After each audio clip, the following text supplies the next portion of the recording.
Hi everybody, welcome into the Central York High School, where the Panthers are ready to take on the Black Knights, two 1-1 teams, both coming off losses last weekend. For my producer Sarah Vanderlaw, my colleague Zach Roda, I'm Kasey Kreider, and you're watching HST TV 7's broadcast of Hempfield Black Knights High School football. It's week number 3 of the season. So Zach, this team, the Hempfield Black Knights, we'll start with them. They're coming off a tough loss to Manheim Central last week in a game that maybe they could have or should have won, but made too many mistakes. What's the mindset going into this game for the Black Knights? Definitely revenge is on all their minds. They're coming off a loss, which honestly I think is a lot closer than the score actually told, because that touchdown came in the final minutes to really seal and put the nail in the coffin, but they're hanging in all game. Yeah. And props to their defense. Their defense has come to play this season. Meanwhile, you keep going. Okay, there's been offensive struggles, but I mean, if they get that going, they could be scary. Meanwhile, the Central York Panthers are coming off a sloppy game last weekend against Cumberland Valley, where they lost 13-12. This is their home opener. This is a revenge game. Last year, Hempfield lost on a buzzer beater touchdown, 35-31, so they're out for blood tonight in Central York. Nick O'Neill, the senior kicker, will kick us away, and we're underway from Central York. And back to return at the goal line. That is number 8. And that is Mason Myers, the starting wide receiver who had a big game last weekend. 4 receptions for 68 yards. He was their most efficient weapon on offense last weekend. They really got to him on that one. They did. Not much of a return on that one. No. And the ball is out to the 18-yard line. That's where first down will be. And the quarterback is Bo Prabula. Quarterback, he also plays defensive back. Not something you see very often. He's a sophomore. So very young and getting this opportunity now. And now we got a flag. Yeah, start with a flag. I believe it's going to be will it be a false start or is it offsides, I believe? I'm not quite sure. Looks like they're moving Central York's way. Someone jumped. Yeah, I believe that was an offsides penalty. So Prabula. All right. We'll take the first snap from offense. Let's see how they set the tone. On 1st and 5, handoff goes. Number 10, he lost the ball. Out. Look at that. Boom. Brendan Harris. Just like that. Perfect field position. It was 10-10. Luke Miller on the fumble recovery from Brendan Harris, and the first play from scrimmage for Central York is a fumble. Zach, can you believe that? You cannot ask for a better start. Coming here at an away game and just setting the tone. Like I just said, I really thought Central York was going to try and set the tone on offense, but that's just a complete script flip. All right, so new starting quarterback this week is Tanner Hess. He came in the second quarter last week, as this is a give to Miller, who just recovered that fumble. He's brought down in the backfield. That was by number 66. And we will move on to second down. Logan Becker was the one who got him in the backfield. Tell you what, this Central York defense, they weren't hoping to have to be on the field this early. But yeah, here they are. Here's Hess, empty backfield. He's going to take it up the middle on a QB draw, and he's out to the 25-yard line on 2nd down and 12. Tell you what, Hess has been the most explosive weapon of this Hempfield offense, it seems, so far this season, whether he's been in at running back or been in at quarterback. He had over 100 yards on the ground last week, also threw a touchdown, did throw 1 interception. I think that's the concern tonight, Zach, is can he throw the ball to win this game for Hempfield? Well, that's definitely going to be a determining factor tonight. We sure know he can run because he is a track star at Hempfield High School. That's very true. And Ron Zieber, the coach of Hempfield, loves mobile quarterbacks. Yeah, you can definitely tell. And that's going to throw for the first time. He's got Jimenez. That's his favorite target, out to the 20-yard line. Jaden Jimenez had both receptions for Hempfield last week, and they only completed 2 passes, but they were both plays to Jaden Jimenez. One was a long 40-yard play down the field. The other was a 17-yard touchdown. Jimenez has been the favorite target. That is his 6th of the season. He's had a tremendous start to his his junior campaign. Definitely has. And of course, as a sophomore last year, didn't really have a role in the offense. So this is the first time that we're really getting a taste of what Jimenez can bring. I feel like he's found a way to shine in almost every single game so far. Let's see if he continues the trend tonight. From under center, Hess takes it, and he's up the middle for the touchdown! That's 6.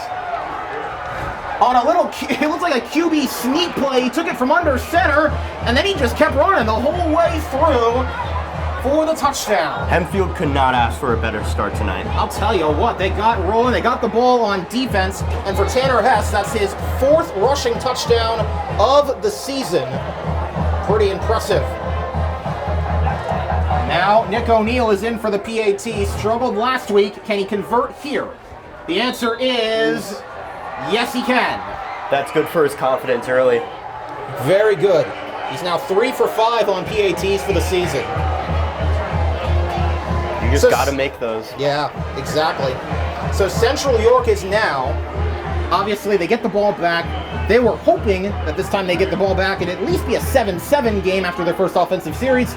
Their first offensive series didn't last very long. What do they got to do this second time, aside from, of course, not fumble the ball? Well, they definitely should not panic. It was just one play, which obviously did not go in their favor. But, I mean, if they want to set the tone and just keep running the ball to start off, they can still do that. It's only 7-point deficit. Yeah.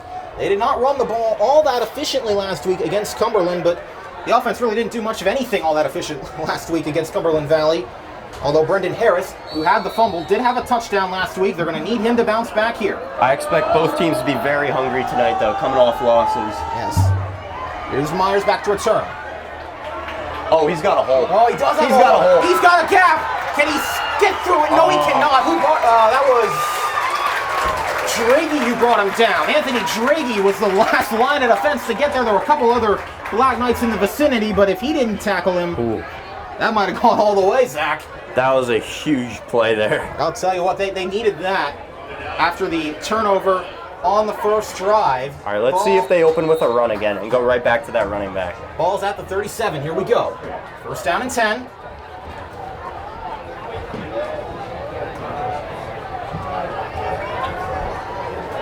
And snap taken and up the middle. Oh, never mind. No, that was a keeper. Yeah, that got me too, Kasey. I got both of us. We thought it was a handoff to Brendan Harris. And it looked like he fumbled again, which is why I was about to say, no, that's an awful start. Yeah, you can't get much worse than that. It was a keeper, though, for Prebula. Doesn't look like there was a gain on the play. No loss either, though. 2nd and 10. See if the Central York offense can get something else dialed up. Shotgun.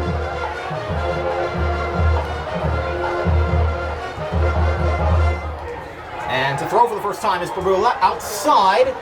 And going nowhere is Judah 2. Great way to lock down that screen pass. Tell you what, the screen passes, they've been popular for Hempfield so far this year. Looks like Central York going to try and do the same thing tonight, but that time didn't work. 3rd down and 8 is upcoming. Already down 7-0. Central York trying to keep from having to give the ball right back to the Black Knights as we're only steps back. 3 into the first quarter as it's overthrown. Just missed him. He overthrew Judah Toom, who had the last reception, and it's going to be a 3 and out for the Central York offense. So obviously not what they were hoping for, Zach, and now this gives Hempfield a chance to pad their lead as Nick Basile is on as the punter, and Owen Nicodemus, who has been great, outstanding as a defensive back this year, is the punt returner. Did have a fumble on a punt return last week that was recovered by Hempfield. I'll tell you what, Owen is fun to watch. He's an animal out there. He's one of the most aggressive players on the team. He's very fun to watch, but there didn't wind up doing too much. Return of about 3 yards out to the 25-yard line for Nicodemus, and that's where this Hempfield offense will take over for their second drive. This time they'll have a little longer to go. Zach, it's hard for the Central York defense to keep confidence right now, I'm sure, but what do they need to do here to try and lock down these Black Knights? Well, they really just got to cancel out the run, because Hempfield loves doing that. But who knows? Maybe they have a lot more passes in the game plan today. Well, we'll see. We shall see. Hess was 2 for 10 last week on passing. It's a keeper. That is a keeper. Oh, look at the speed. At that. Tanner Hess, I'd say I'm surprised. He's just been running off plays like that all season long. I'll tell you what, if he gets his throwing down later on in the season and it just keeps getting better and better, considering he's only a junior, Hempfield could have some greatness in store. Oh, definitely. Tell you what, it was kind of the story when Colin Peters exited with that injury, that back injury in the second quarter last week, as it's an end around to Jimenez. He's got Miller blocking, but going nowhere. They sniffed that out pretty well. So you had Luke Miller trying to give him an escort, but there were way too many Central York Panthers there. And not much you can do on that. That was just good defense. So Jimenez will try to get him involved in any way they can. Gonna be second down and 9. And Hess from the shotgun. Here we go. Right hash. Hess. Play action keeper. Looking downfield. Look downfield for Jimenez. It's not there. Yep. Was well covered on the play by number 4. I believe that is Toom again, who played receiver and wasn't able to squeeze it in there to Jimenez. All right, third down. Third down and 9 from the 41. As Hempfield is trying desperately to not squander a decent scoring opportunity here, maybe. Big stop. After the big first down. If Central York gets a stop, that would be huge. That'll be big for sure. Here we go. As they break the huddle. Miller in the backfield. Sam Hess out right. Jimenez in the slot left. And Jackson Shan to the top. Here's Hess back to throw. He's got pressure. It's going to be a screen to Hostetter. Now can he make some moves? Hostetter trying to is there a flag down? fumble his way through there. Let's see if there is a flag. As Hostetter was trying to power his way through there.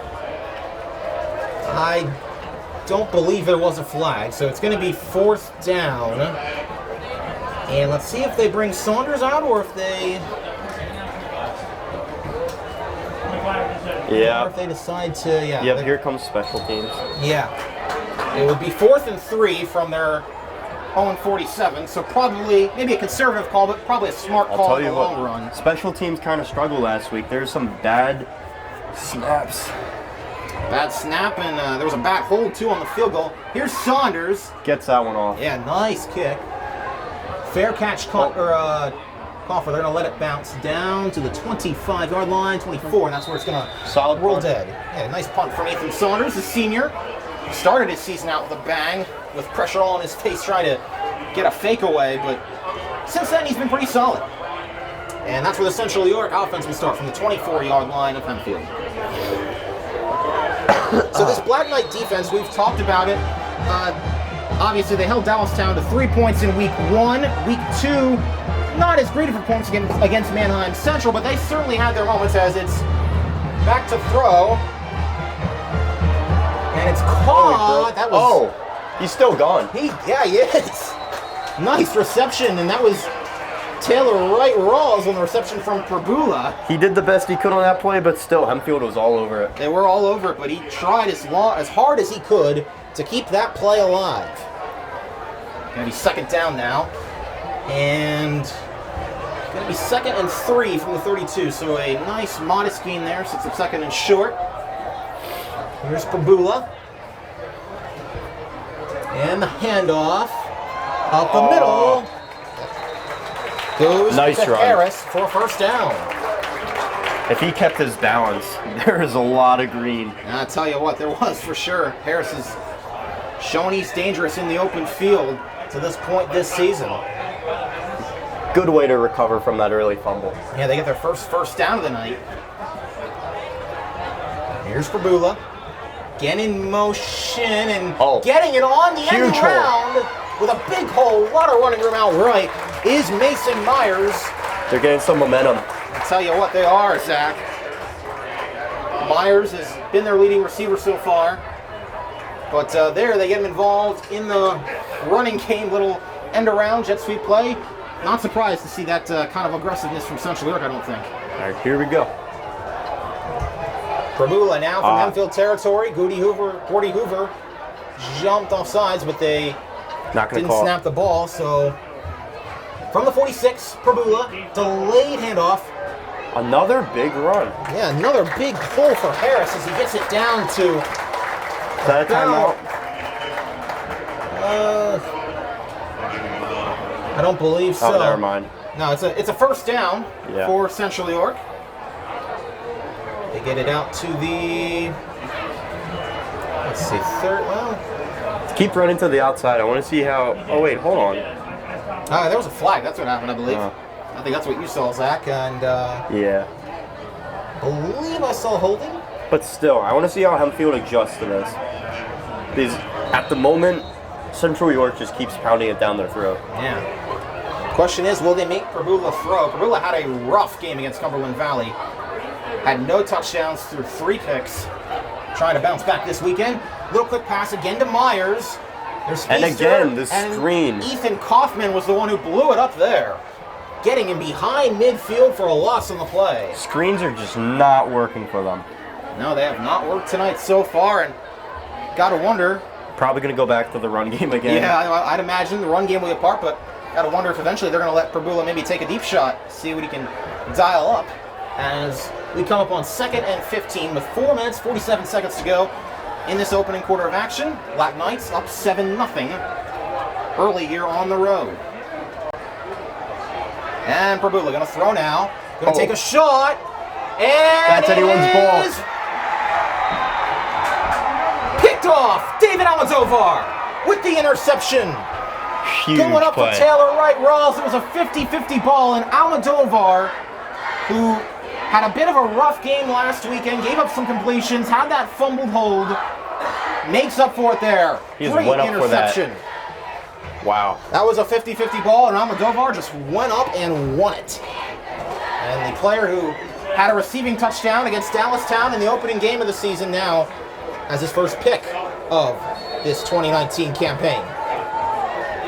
So that's got to give this offense some momentum. Now the question is, they do have a long field to deal with, as it'll start at their own 10-yard line. Hess has both Draghi and Miller in the backfield. And the give is to Draghi, up the middle, and stuffed. Going nowhere. Yep, stuffed by that defensive line. Quite a few players in there, might have been a gain of about 2. Jack Smith was in there, Kyle Fontas was in there. Among the players on the stop at Central, that defensive line. And called 2nd and 9. Max Hostetter coming out. Yep. Targeted him on that 3rd down play we had talked about. I want to see if they get him involved in this game. He's been quiet, and he is one of the team captains. So both he and Jackson Shan, we've been talking about, when are they going to get him involved? Here's Hess taking a shot. That's Jimenez again. Making another big play. Nice little out route out to the 20-yard line. It's going to be very close to a first down, I believe. That will it move the chains or not? Let's see. That's where they spot it. Yes, it will. The great thing about Jackson and Max both for Hempfield is that they can still make huge impacts without even actually receiving, because they're fantastic blockers with their big frames. Very true, and that's why we've seen in the past they've tried to set up some screens to Jimenez, and they've had Jackson Shand out there blocking, among others. Now it's Shand out wide right, Jimenez in the slot right with Hostetter. And here's Hess.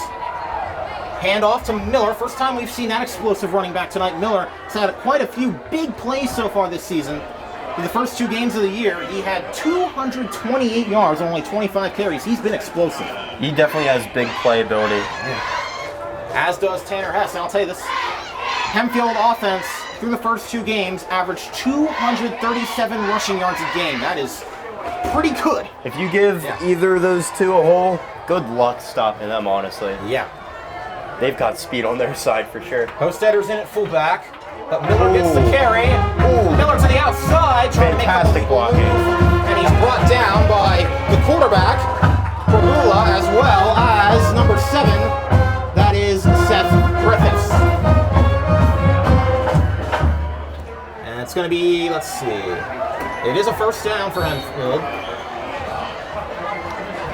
From the 30-yard line, so Hempfield doing a nice job moving the ball down the field with some great efficiency. I couldn't tell if it was Hostetter on that last play, but someone picked up a huge block right in front of the I believe it was rusher. Hostetter. He was in at fullback on that play. I believe he had a lot to do with that. And you could hear the pop of the pads from here. Yeah, you could. And they're going to do the same thing here. Hostetter again in at fullback.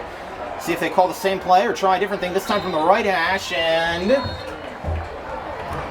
looks like, was that a... no, it's delay a game. I believe, yeah.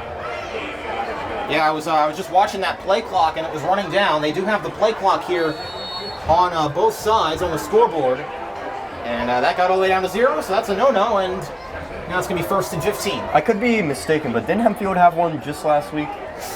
They might have.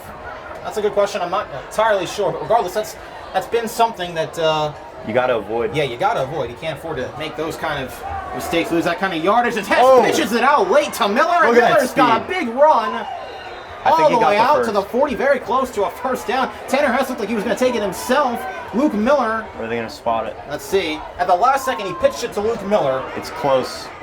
Very close. That might need a measurement. Yep, they're moving it. That's a first. That is. You're correct. Took a little hesitation, but they decided to move the chains, and it is a first down. Another one for Hempfield, now at the 40. They've got Sam Hess in motion coming around on the end around, and here's Miller up the middle. Great first cut. Yeah. Miller up the middle. I'll tell you, aside from Jimenez, we've been asking the question of when these receivers are going to get involved. Maybe it's trickery like that. They didn't hand it off to Sam Hess that time, but maybe they will sometime in the future. Remember, Hempfield, they're not afraid to pull out the tricks. Their very first play from scrimmage this year was a trick play. Fell incomplete, but they gave it a shot. Now here's Hess with Miller flanking him to the left on 2nd and 6. Again, Hess in motion, and Tanner takes it up the middle for a first down. I'll tell you what, he has jets. I can't emphasize that enough. He has been, as I said, just flat explosive. He's got now 4 touchdowns on the ground this season, over 200 rushing yards. He's been nothing short of impressive. He was a running back. He was splitting time with Miller. Now he's their quarterback, and he's providing a great dual threat on offense, along with Luke in the backfield. They're going to split Miller out wide. It's an empty backfield for Hess. Low snap. Going to have to pick it up. Going to make something out of nothing and get it back to the line of scrimmage, and that's about it. Could have been a lot worse, though. It could have been a lot worse for sure. That was a low snap from center Aiden Power, but Hess was able to pick it up and at least get back to the line of scrimmage. Going to be 2nd and 10 from the Central York 49-yard line. As we close in, we're in the final minute of this opening quarter. Hempfield got the early score off the turnover. It's been scoreless since. But this drive started at the Central York 10. Here's Jimenez, trying to hit him in motion, and a nice little gain there. Nice little chunk play to Jimenez, out to about the 42, 41-yard line. It's going to be 3rd and short upcoming. Was that one-handed? That was close. It was a little bit in front of him. They were trying to hit him in stride. I couldn't completely tell if it was one-handed. Yeah, I couldn't really tell from this regardless, great play. Great play, great catch, and again, Jimenez has been the favored target. I'll tell you what, if he just keeps improving, next year is going to be incredible. Well, that's the thing. This sophomore class this junior class looks really good so far this season. Got Aiden Power anchoring both offensive and defensive lines. Yep. He's on the come up. Tanner Hess at quarterback. Jaden Jimenez at wide receiver. Don't forget David. David Almodovar. And with that, we end the first quarter. 7-0 Black Knights over Central York. And they have the ball. They're driving down into Panthers territory. So Zach, I'll ask you, first quarter, what'd you see, what'd you like, and what does Hempfield need to do to keep this offensive momentum going? Well, both teams definitely have the running game going. Sorry, hard to focus with the band. You're good. The band right next to us, that's not ideal, but here we are. I'm interested to see who starts throwing first. I mean, you gotta figure that both teams are gonna eventually key down on the running game, and it just comes down to which quarterback can win throwing. Yeah, I think, it looks like Hempfield, they've shown a bit more of a, I'll say, ability to throw. They've let Tanner Hess throw it a little more than Pagula so far. Could be a key going forward. For Central York, I mean, they've kind of been on their heels most of the game. Offense hasn't done much. Obviously, the turnover hurt a lot. But, what do you think the message is right now to Central York? You just got to keep their heads in the game. It's still very close. Yeah. Far from over. I'm sure Coach Oswald's got to be preaching that to the Panthers right now. But it's Hempfield who has the ball. They're at the 43. It's 3rd down and 4 as we start quarter number 2. Hess lined up under center. He's going to give it to Miller, but Miller's going to be stopped short. Gain of about 2. And this brings up a very interesting situation, and I think, Zach, this is pretty much about as 4-down territory as it gets, I would say. From inside your own territory, 4th and about 2. Looks like they are gonna, well, or are they? I was convinced. I saw Tanner Hess go to the sideline. I thought they were gonna call for a play, but no, they decide they're gonna bring. Let's see if he can get a little pooch punt here. Yeah, they're gonna bring Ethan Saunders out, see if he can pin him deep, and force the Panthers to have a long field. High snap. Gotten away, and it takes a little Hempfield bounce, goes out of bounds at about the 17-yard line, and that's another solid the punt. Panthers start. Yeah, and it's going to be another long field for the Panthers. Call it the 18-yard line officially.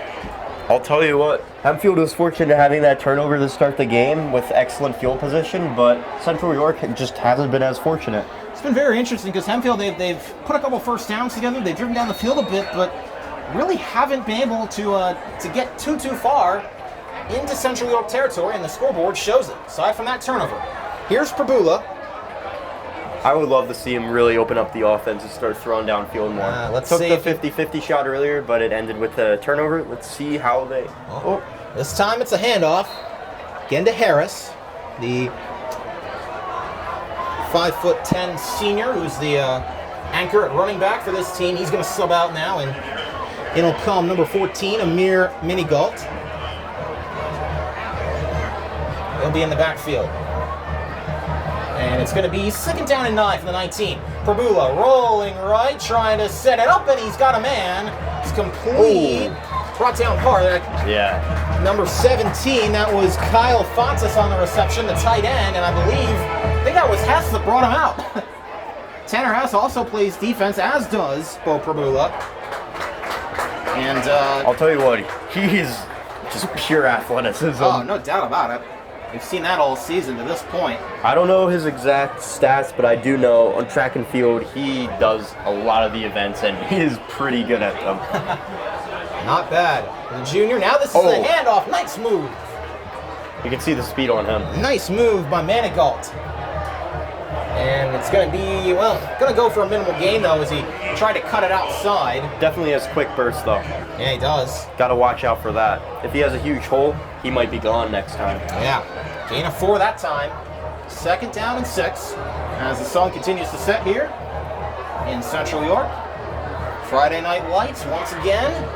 And it's Prabula from 32, gonna run, and there's Burkhardt in on the tackle for loss. He was trying to get him in the backfield. Jack Burkhardt has made some great plays this season playing at middle linebacker, and he makes another one there. Some could say he's been one of the anchors of this defense. Oh, definitely. I mean, he's the one who the plays are going through him. He's reading the offense, and, well, like you just saw there, he's delivering. Yep, making some big plays. I don't believe that'll go down as a sack officially because it was a designed run, but great tackle for loss. Make it a loss of 3 on the play. It's 3rd and 9. And Prabula going to have to throw now. Going to let it go, and it's going to be caught by Myers. Wow. What a great play. Over Nate Raider. And Mason Myers, as we said, he was their leading receiver last week. He makes another reception there. And I think the Panthers really needed that to move the chains. Love seeing the quarterback get thrown. And now they're going to go hurry up. From the 42. Going with some no-huddle offense, trying to get some tempo on the board. And Prabula, handoff, or no, keeps it. And Hoover can't get him. Hostetter can't get him. Prabula gets out of that somehow. Gordy Hoover, Max Hostetter both had a shot at him and both just bounced off him. And it's a gain of about 6. He really made something out of nothing on that one. Yeah, no doubt. Nice play by Prabula. As he said, making something out of nothing. Called a gain of 5 on the play. 2nd down and 5. As Central York is trying to get into Black Knight territory for the first time tonight. They're 3 yards from doing just that. Prabula gonna let it go again outside. Pass is caught. That's 2 with a stiff arm on Ethan Kaufman. It was he and Owen Nicodemus that rode him out of bounds. But another first down for the Panthers. And that finally, was one impressive stiff arm. Yeah, finally, Zach, this offense is starting to get something going. We definitely have a game here today. And they're going with a lot of tempo, too, and that seems to be helping. From the 38.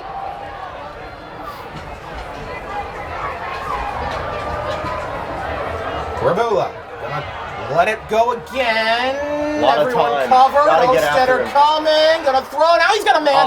And it's batted by Almodovar, who had the interception. So much time. Sorry. They're good. He was going for Karen Brown on that play.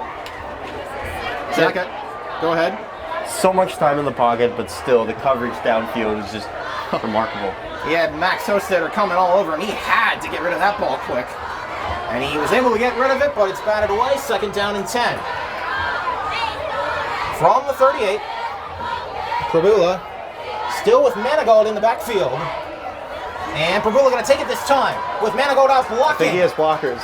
And Prabula gets to the sideline, and can he get in? Yes, he puts inside and scores. Wow. Really showed off the athleticism on that one. All the talk about Tanner Hess, but that was impressive. Oh, man. At the last second, he was able to juke it inside, too, and Central York is finally, in the second quarter, able to answer with a long, impressive drive. Zach started all the way back at the 18-yard line. Now there is an extra point away from tying it. Yes. And Great way to get the crowd back into it. And it's Basile to kick it. And will make it. Yes. 7-7. High game. Yeah, Burrs. That was the drive that Central York needed right there. That was fantastic. Yeah. I love the way they came out there. Hempfield made a couple great plays, or made an attempt to, but at the end of the day, they just couldn't stave off that running game and the explosiveness I think we've seen now some of these players have on offense. Well, what I mentioned earlier, I really wanted to see what team would start throwing, and well, that was your answer. Yeah. Let's see if Hempfield can do the same.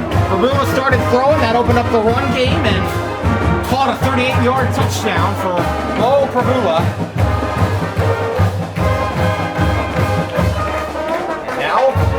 Hempfield gets a chance to answer with Almodovar and Jimenez back deep to return it.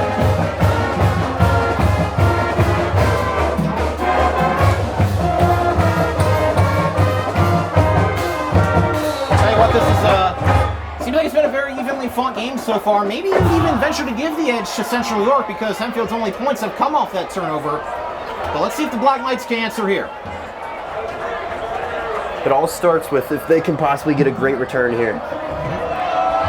7:46 left in the half. Slow run up, and it's going to be taken in the end zone. It's going to bounce. Almodovar is going to let it go for a touchback. Great kick. Yeah, nice kick there by Basile, who of course had the PAT, was successful there, and a nice booming kick there. Don't see touchbacks very often in high school football or in the LL League, but that was a good one right there. Alrighty, so now the Hempfield offense will come out, and for the first time since the beginning of the game, they're tied. Don't have the lead. See if they change things on offense, or if they just keep going how they've been doing. Let's see. They go with that two-back set again. It's Miller and Draghi. Draghi's been the guy that's benefited from Tanner Hess being promoted to quarterback. He's gotten a lot of the second running back looks. This one goes to Miller up the middle. And he's brought down after a minimal gain. Gain of maybe, I want to say about 3 on the play, but now there's a penalty. I believe it is holding on the offense is what I believe it was called. No, it's a false start on the offense. Not what you like to see when you're that far back on your own side of the field. Yeah, that's going to pin him back now even deeper. Going to make it 1st and 15 from the 15. Let's see if Central York just stacks the box. Yeah, you'd think that would definitely be a plan. We know Hempfield is efficient running. You wonder if maybe they pull something out of the tricks or decide to throw it here. Hess from under center. And give up the middle. I believe that was Draghi lined up at fullback, but it's a minimal gain. Yeah, minimal gain for Draghi. Maybe a gain of 1, I believe. I feel like the only way Hempfield gets out of this situation is if they just unload the quarterback's arm. They got to start throwing here. Yeah. Otherwise, Central York is just going to stack the box, and they're not going to get out of this. I'm with you on that. We'll see. Watch. Their explosive guy. He's like dynamite, Jaden Jimenez. He's in the slot to the right. And has another, I believe, another false start. Oh, no. Yipper. Second time on this drive. Not what the Black Knights wanted. Moving back again. So that's going to make it second down and 19 from the 11. And you're right, Zach. They've only been going backwards on this drive to this point. See what they got dialed up. Central York definitely has the momentum right now. Oh, no doubt. Based off what they've done on offense and what they're doing now on defense to these Black Knights. It's definitely too early to get worried for Hempfield, but at the same time, they really got to turn things around. Can't panic, but you got to be a little concerned. Here's Hess. unloading Gonna his take a arm. deep shot. This is for Almodovar. Oh! Got it! Whoa! Fantastic. David Almodovar. I'll tell you what, Hess threw a dime to Almodovar over Toom, who was in coverage, and Almodovar. That's what I'm saying. They have Oh, my fantastic goodness. receivers on Hempfield. They just gotta be bold, start throwing. And they have 3 senior receiving options starting. Jackson Shan, Max Hostetter, and Sam Hess. But it's been all the sophomores, it seems like, or the juniors, it seems like. Almodovar and Jimenez, they have been the ones that have just flat out carried this receiving game so far. And Almodovar's had a big night to this point with the pick and now a big catch. Here's Miller trying to bounce it outside. We've seen that run work a couple times. They've so far definitely this season. adjusted on the running game. Yeah, they definitely have. They're gonna make Hempfield throw it, which should be exciting to watch. And it will be exciting to watch. Hess looks pretty sharp tonight. I don't want to announce or jinx him, but he's looked pretty good so far. Both on the ground and through the air. Definitely look pleased out there. For sure. See what he's got dialed up here. It's 2nd and 8. Hess rolling right, pitches it out. Ooh. The last second again to Miller. Miller brought down at the 45. I'll tell you, Tanner Hess, it seems like that's been a tendency. He loves to do that on those option plays, those pitch option plays, waits to the last possible second, then unloads it to Miller. I'll tell you what, for a new quarterback, especially a junior, read options are not easy, and he's making the right reads. Yes, he is. Great sign. Only went for a minimal gain, but you have to also consider that likely would have been a loss, and now Miller is down on the field. He is being stretched out, it looks like, after making that reception. I wonder who they'll put in at running back then. Well, I think they will go to Driggy if they have to. He's been their second running back. Obviously, we hope Miller's okay. He came in as an emergency quarterback last week when Hess went down for a play or two with an injury. Looks like he's getting up to his feet and is being assisted very slowly to the sideline. That's good to see that Miller's up. But Wasn't down too long. Yeah. Fun fact, Miller actually played quarterback for freshman football Yeah, he here did. at Hempfield. Yeah, that's why they had confidence putting him in as the emergency QB. Definitely has experience. We hope he's all right after that. But until then, let's see. I think they'll put in Driggy at running back. Let's see what they do. They do have Driggy coming out there. That should be interesting. See if he takes advantage of this. Yeah. Definitely going to get more snaps now. Yeah. Seen his workload increase as the games have gone on. Another junior, by the way, is Driggy. Here's Hess. Gonna throw outside. That pass is caught. Oh. That was Sam Hess. They sniffed that one out. And yeah, they did sniff that one out pretty quickly. So Sam Hess on that reception. And for those who maybe thought that Tanner Hess could only hit Jaden Jimenez, well, that's his 4th different receiver that he's found tonight. Definitely spreading the ball out here. Doing a nice job. Question is, still haven't seen anything of Jackson Shand. Will that change? As it's a punt here, and a low snap. Saunders just got it away. Another great punt. It was another great punt, though, yeah. Low snap, had to field it off the ground, but Got to show love for the punters. Yeah, Saunders is having a great game so far. punters are people, too. Pat McAfee taught me anything. And, yeah, that'll go down at the 10-yard line, so that's going to force Central York to have another long drive. Let's see if they can do it. They definitely do have momentum on their side. Let's see if they can build a good one here. Got 4 minutes, 14 seconds to go in this opening half. Hempfield gets the second half kickoff, so keep that in mind. Tell you what, number 1, he's putting on a show. Yes. After not exactly what he wanted last week, definitely has his mind right. Yes, he does. And see. Oh, there's a player down for Hempfield, that's why. It's Devin Shorter who's being helped to the sideline. Not sure what happened there. But he comes out for this play. Hope he's okay. Yeah. Hempfield hoping the injury bug doesn't bite him too hard tonight. With Miller and now Shorter. Let's see. So here we go now. From the 10, it's Prabula. In shotgun? Yep, in the shotgun with Manigault alongside of him. And Prabula gonna look long again. He's got a man wide open, but he overthrew him. Oh man! What that could have been. Taylor Wright Rawls was wide open. He would have gone 90 yards all the way if Prabula didn't overthrow him by about maybe 2 feet. I can't imagine how disappointed he is right now. Well, both of them, quarterback and receiver. Goodness gracious. Not often you get that wide open down the field. And now the blown up in the backfield is the run. Great way to plug up the middle. Yeah, Gordy Hoover was in there. I believe that was, let's see, who was that on? Yeah, that was Manigault on the carry.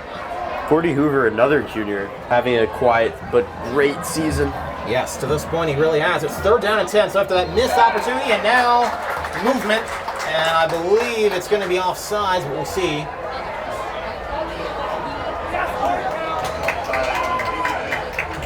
Yeah, so that's going to make it 3rd and 5 from 3rd and 10. Gives them more space.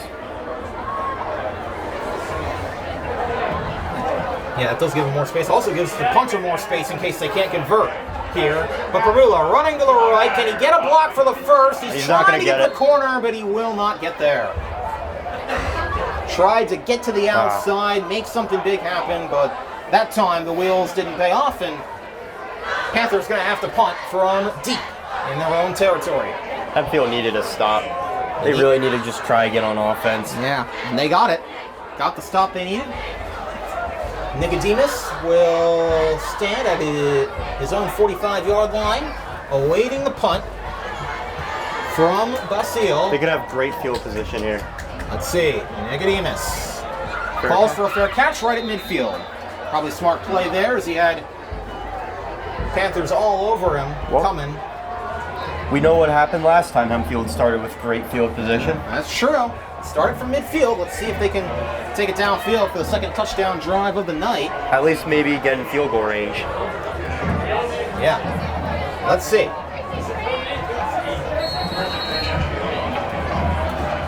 First down, midfield.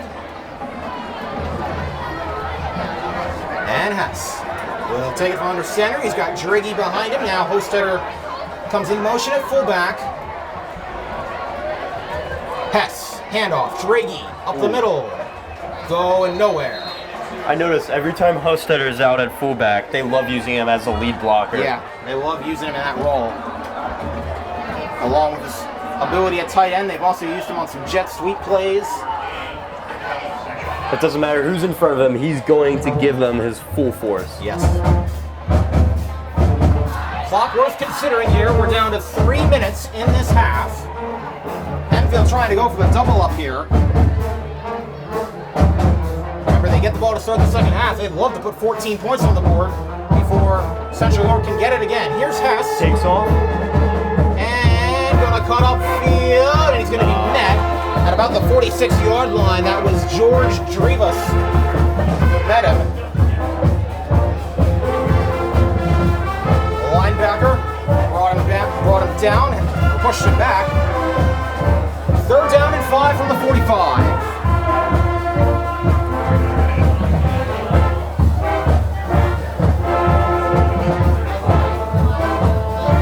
And let's see what they got dialed up.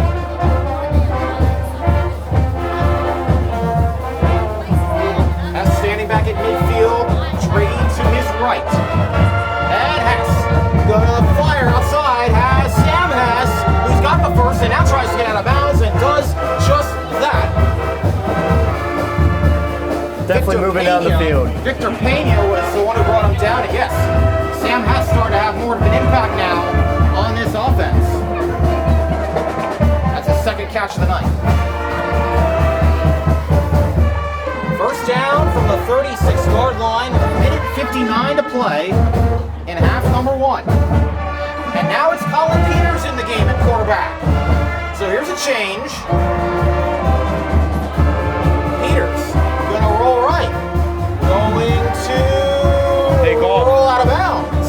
And right at the line. Down goes a member of the chain gang. Yeah.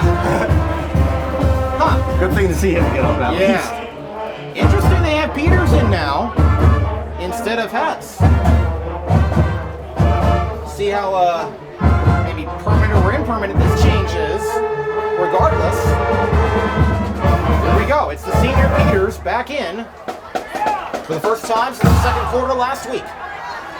And he's going to roll left and look to throw down the field. Oh. Picked off. Man, oh man, oh man. Going, I believe, was it Shand on the play or was it Hess? It was one of the two. It's picked off by Amir Manigault, who's also played at running back. That's got to be rough on Peters. Finally gets back in the game and throws that.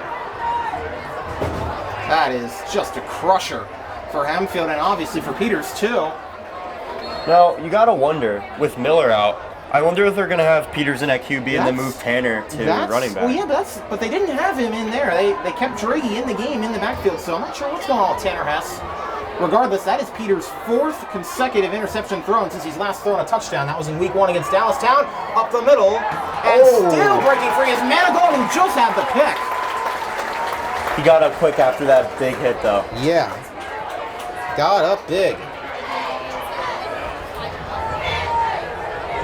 And as they go no huddle, as time continues to tick under 90 seconds.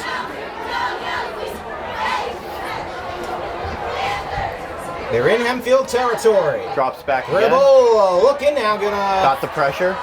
spin out, throw, sideline, toe tap. Did he get it in? I don't believe he did. I'll tell you what, though. Number 1 is definitely able to throw well on the run. Yeah, that was Toomey was going for. Couldn't quite get him there, just a little too far to the outside, but he had a tight window that he had to fit it in. He seems to have a really quick release. Yes, he does. Alrighty. 2nd and 10 from the 46. Central York still has all of their timeouts. So a lot left to be decided, even though there's a minute and 10 seconds to go in half number 1. Ribola. Back to throw again, has a Another shot. big one. Going again, 50-50, and this time he's beat. Wow. This time Almodovar got beat. Great awareness. Yes. He got in the perfect position for that one. Kyron Brown made that reception. And that's exactly what Central York needed. Ball down to the 13-yard line. Surprising they don't take a timeout. They decide to keep the clock running under a minute to play. 1st down and 10 from the 13. Ribola. Handoff. Going nowhere is Manigault. And now I imagine we'll see the Panthers take their first timeout, and they do. With 42.8 seconds to go. So I think the question, you posed it, who could throw the ball the best might win this game right now. That's Bo Pagula. They're really just letting it fly now at this point. Yeah, Because he's found his rhythm, and they're just going to keep feeding him. Yeah, especially here in this 2-minute drill. I'll tell you, we'll have to see, obviously. Now I'm going to be very intrigued to see who's in at quarterback for Hempfield on this next series, whether they get the ball back to before halftime or whether it's on the other side. That's actually very interesting. I didn't really see Tanner go down with an injury. Might have been a sideline thing. It's curious. Told the trainer something's up. I don't know. We'll see. Maybe we'll know more coming out of the locker room. Hess did go down with an injury in last week's game. Came right back, though, so we'll see what the case is here. Regardless, obviously, they didn't want the drive to end in the interception that it wound up being. I'll tell you what. If there's a lot of QB keepers in the game and the QB keeps getting rocked, I mean, injuries are going to happen. Yeah, very true. We see that not just for Hempfield, but really for all the LL League teams. Is Pravula gonna roll right, keep his balance, and incomplete. Just trying to get that one away. Yeah, he just threw that one away. I think his offensive lineman, Jake Hinder, was the closest one to that one. And 3rd down and 9 upcoming from the 12. 37.9 seconds to go, so that stops the clock. And a pretty crucial play here. You would think they're in field goal range for Basile. If they don't get another yard, it would be about a 30-yard field goal from here. And what's going on here? Timeout taken by wow, with a stop clock. They decided to take a timeout. That was Central York. Probably smart in this case. Make sure you have the right play. You think this is going to be probably your last offensive drive of the half. Probably doesn't matter at this point as far as the timeouts go. You get the clock stopped. Going to the half with a lead, that would be huge. Coming out for the second, especially with the home crowd behind you. Let's see if they can do just that. This is the home opener for them, correct? Yes, it is. Well, it is they sure do want to send the fans home happy. Yeah. Their first win was absolute annihilation as they beat West York area 60-0. Where Cumberland Valley proved to be a much tougher task. They lost that one 13-12. Hempfield, on the other hand, dominated Dallastown, won that game 26-3. And it could have been a lot worse. Could have been a lot worse. And then lost against Manheim Central, 24-14 in their house. They'll have their next home game against Warwick next Friday night. But for now, we're in Central York with 37.8 seconds to play. Drops and back Bobo again. on 3rd and 9. You're going to take a shot to the end zone. Oh! Over the hands of the outstretched receiver. That was again Brown, Kyron Brown, who had that big play down the field. And now they're going to send in Basile to try and give the Panthers the lead with Going into the half. Yeah, with 33 seconds to go. For the record, Hempfield still has all 3 timeouts. So this isn't over yet in this half. We'll see. Corbeau is the holder. Basile is the kicker. This from 29 is good. Tell you what, he gets arc on those kicks. He does. Gets a lot of good trajectory off it. And Central York has a 10-7 lead. They've scored 10 unanswered since the beginning of the game. And now we shall see that with under 30 seconds to play. Can Hempfield maybe try to answer? They still have all 3 timeouts. I think it's going to depend a lot on this kickoff return. If they want to drive down that field, they definitely have to throw it here. They don't have a choice. That's very true.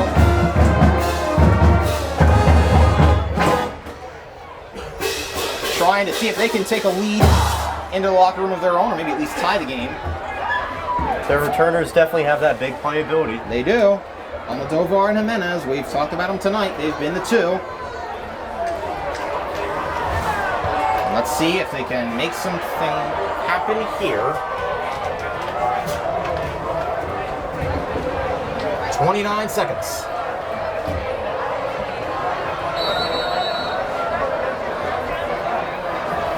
From the 40, that'll be where the kick from Basile is. And we'll see if Hempfield gets a decent enough return to maybe try something here before the opening half comes to an end. You can really see on the sideline, Central York is just simply having fun out there. Yeah. Good to have fun too, and another great kick by Basile that will be taken at the goal line, about the 1 by Jimenez, who's not going to go anywhere. Brought down at the 15, and I think that probably cements that strategy, Zach, as he was brought down by Carter Glassmeyer. That I would imagine we're going to see Hempfield probably just run this clock out. Yeah, 23 seconds. Long way to... Yeah, even to get into field goal range. Yeah, long way to go. But you never know. Even if they run it, you never know when someone's going to break a huge gain. Also interesting to see that Basile, I believe, just limped off the field a little bit. Uh-oh. We'll get a look at that, but yeah. Peters is still in the game at quarterback, and Hess is in at running back. So that's what I was thinking. yeah, this is interesting. Okay. Maybe it's because, I think it is because of that injury to Luke Miller. You have to think, instead of maybe having Hess and Driggy on the field at the same time, they want to still have Hess on the field, but maybe have Peters be the thrower. You just want to have the best possible combination. Despite that early interception. And that is how the half is going to come to an end as the final seconds tick down. It'll be 10-7 Central York. Hempfield get the second half kickoff. And that's how half number 1 ends. So we will see you on the other side. You've been watching football from the Hempfield Black Knights on HSD TV7. Our producer Sarah Vanderlaan, my colleague Zach Roda will be back. On the other side, I'm Kasey Kreider. So long. And welcome back to the Central York High School, where the Panthers are taking on the Black Knights. And we're here for the third quarter of action as the Panthers are up 10-7. They scored 10 unanswered. Had a late field goal by Nick Basile. Hempfield scored early off a turnover on a Tanner Hess rushing touchdown, but have not scored since. And now we've seen Colin Peters come back in the game at quarterback, with Hess shifting back to running back. So we'll see if that's a permanent change. But start here on offense. New half, new adjustments, new offense. Let's see how they get things going. And we'll get to what you think those adjustments were in just a second, Zach. But for now, here's the kickoff. And it'll be taken by Almodovar at about the 3-yard line. And Almodovar, who had a pick and a long reception earlier, runs into a pile for about a 22-yard return. I think, honestly, for adjustments and coaching, it all just comes down to having the best players possible out on the field. And that's really what they did when Miller went out. I'm guessing he's out for like the whole game, and that's what really made them make the decision of just putting Tanner at running back and bringing out their... Well, as you say that, hold on. Tanner Hess comes in at quarterback again. Yeah, he's back in. They got Dragey in the backfield. Well, this is interesting. Yeah, they had Colin Peters come in for the last 2 drives of the half. Now they've got Hess back in to start the third. Give the Dragey up the middle. Nice hole for Anthony Dragey. Who now, assuming that Miller will be out for at least the rest of this game, Dragey becomes the starter. He's definitely going to want to make a statement after getting pulled out at the end of the last half. Yeah. So that's interesting. Wait. Interesting to see. There's Tanner. Looked like a 9 for a second. I'm trying to spot Colin there on the sideline, but for now, that's interesting. You got to wonder what's going through his head. Oh, I mean, he is named team captain. I mean, yeah. That's his one true position out here. And his first series back in through a pick. So here's Hess. Quick little throw out. I believe that is Menace again. Yes, it is. Short gain there, a little curl route. Call it, that will be a first down to first about down. the 39-yard line. It's a nice job by Jimenez, who's had a couple good grabs tonight. And Hess once again has Dragey flanking him from the 39. And a pitch, I think a late pitch to Dragey. Couldn't go anywhere. No, couldn't go anywhere. He was stacked up by that defensive line. I'll tell you what, the chain gain, They're really taking a beating this game. They are. Seems like they cannot avoid getting run into. Yeah, a lot of runs to the right side, to the left side, to the sideline, period, and that's where the chain gang is. And they've taken some hits tonight, but they've gotten back up. That's nice to see. They're being true soldiers out there. Yes, very much so. Second down 10 after no gain on the carry by Dragey. Hess, low snap, takes it, fires outside. There's Hostetter, nice grab. Love to see him get a reception. And Hostetter gonna make it third and short upcoming. Gain of 8 on that play. Out to the 47-yard line. So for Hostetter, that's his second catch of the night. Something he's really improved upon this offseason that I've noticed is his route running.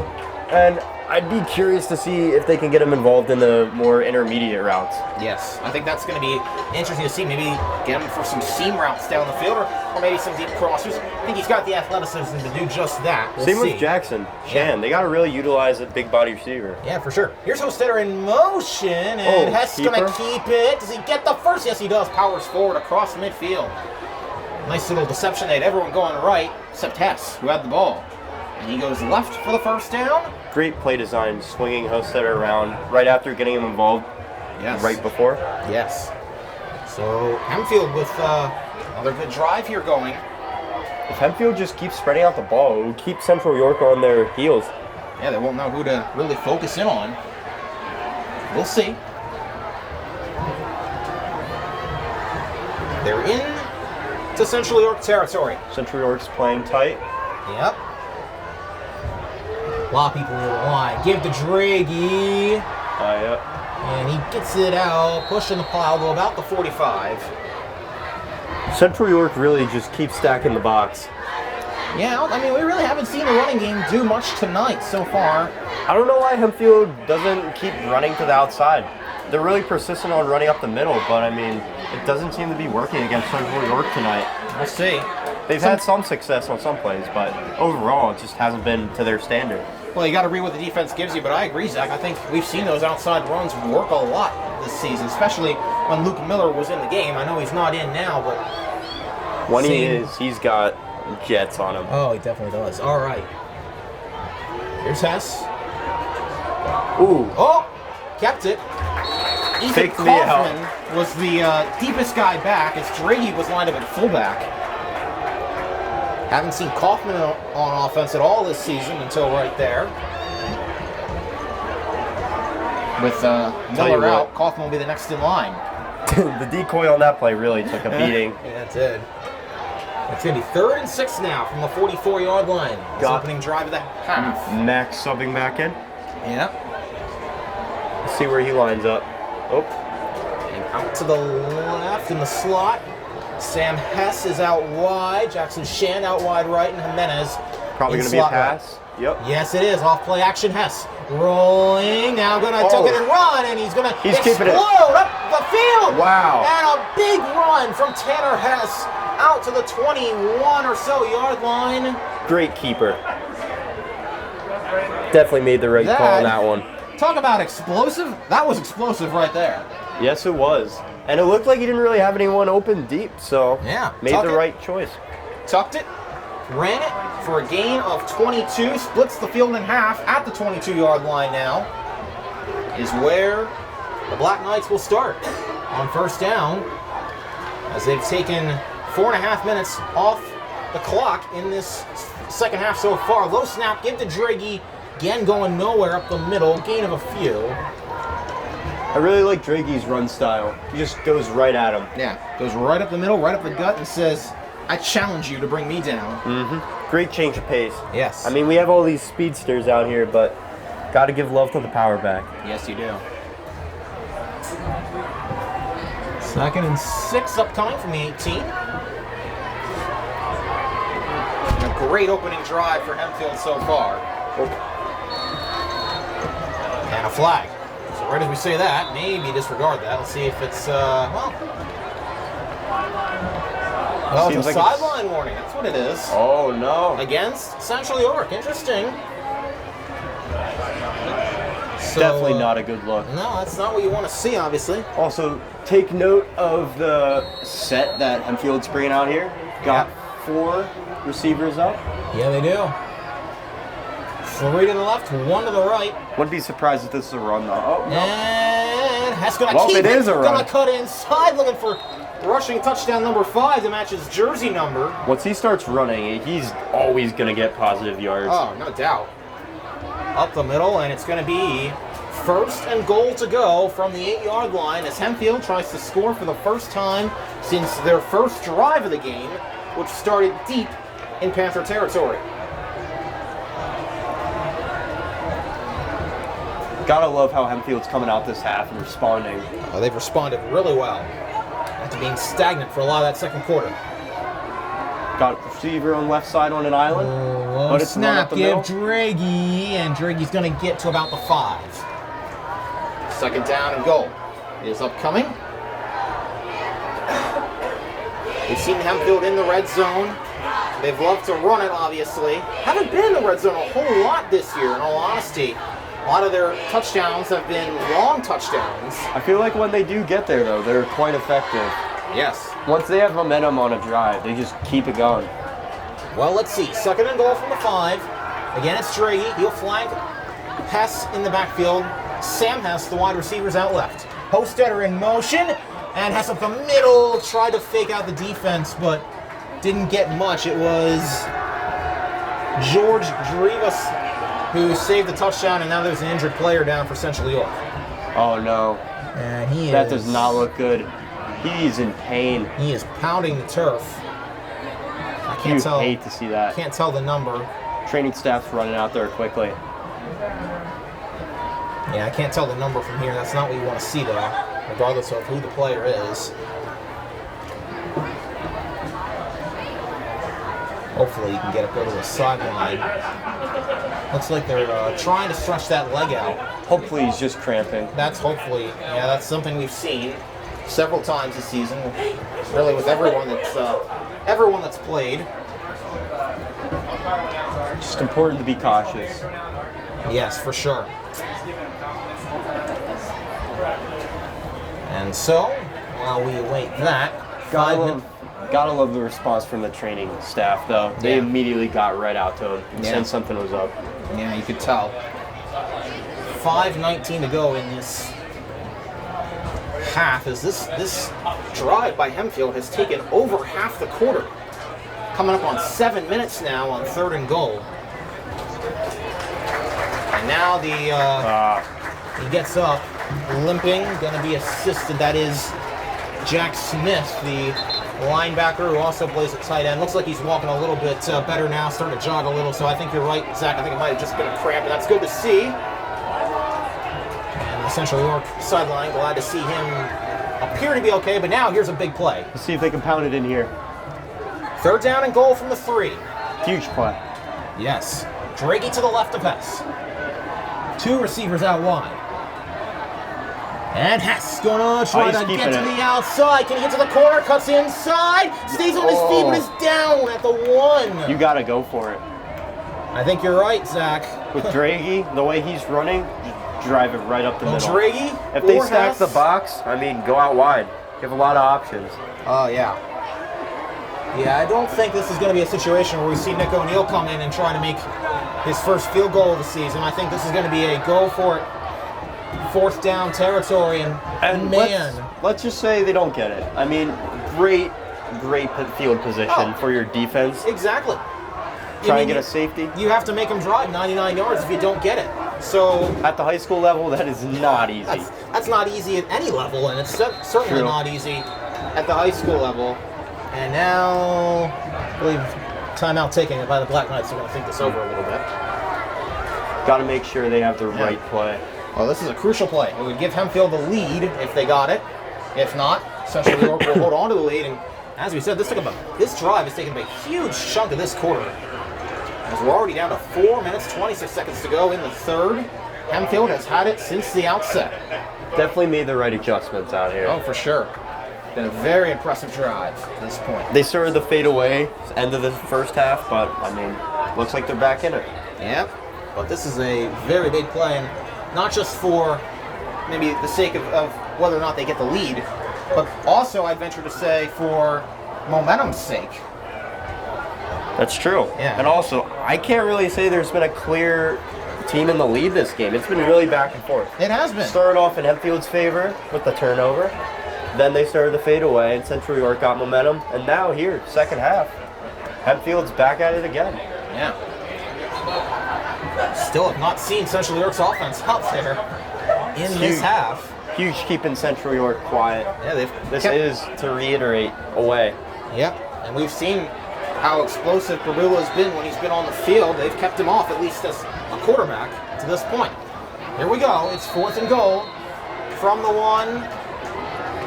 Play of the game to this point, even though we're only in the 3rd quarter. A lot riding on this one. They've got Hostetter in at fullback. Oh, yeah, this is their goal line. Oh boy, they got the big boys out. This is goal line stand right here, maybe. Let's see. Who's gonna outmuscle who? Hess gives Dragey up the middle. Not gonna get there. What a stop by the defense. What a stop. That was cold looking ball. Now the crowd is feeling it. Among the ones who got there, and Dragey not able. But hey, let's see if the Black Knights can get a stop just like that of their own. Yeah, loss of 1 on that play as they tried to bounce it to the left side of the field with Dragey, but to no avail. All it takes is one penalty, one bad snap. Literally could be anything. Yep. And the game is going to change very quickly. Yes, sir.